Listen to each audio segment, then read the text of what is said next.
Hello everybody, how are you doing? Let's continue our modern JavaScript. In this session, let's take a look at currying and partials. Let's take a look at partial first.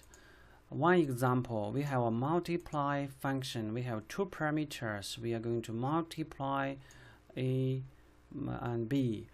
So we have some special case, like we want to fix the first parameter like with 2, then we can do something like this. Then each time we only need to input one parameter, and then we get the corresponding value here.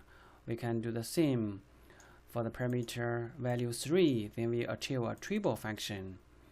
Then we can do something like this to achieve the same partial mechanism. We give a function, we give a bound arguments. This one will be the fixed parameters, and this one is the changing parameters we are going to provide. So we have this object here, and inside we have property, we have a method, and we create this partial method like this. We give it see now the new name of this partial method. This partial method have the function, which is this method, and the fixed parameters is the time here. And then when we are calling, we provide the only changing parameter hello here. So each time we can change this value for the phrase, but the time and the first name will not be changed. Let's take a look at currying. While we have a list of parameters for a function, we use currying to provide this method of calling. We can call the function with the same amount of the parameters separately inside a brace like this.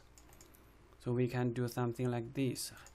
We have a curry, we pass the function, and for the function itself, we will have the arguments check. If the argument's length is bigger or equal to the function itself, we just call that function. Otherwise, we will concat the parameters until we reach the length of that the parameters of that function. Then we do the calculation, which is this line.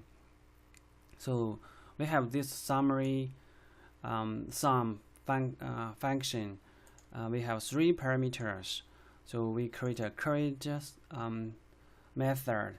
Then we can call this method like this. This time it directly goes this branch, and for this one it will, because the first one has one parameter only, it will go here. Then it will take the other parameter. Then use the first parameter, concat the rest 2 parameters. We get 3 parameters here.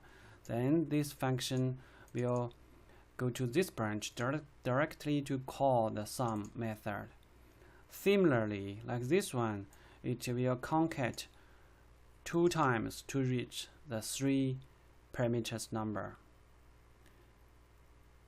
Yeah, that the currying mechanism works for fixed length function only. So like this one, we have 3 parameters. We have to provide the mechanism like this. If we only have 2 parameters, it won't work.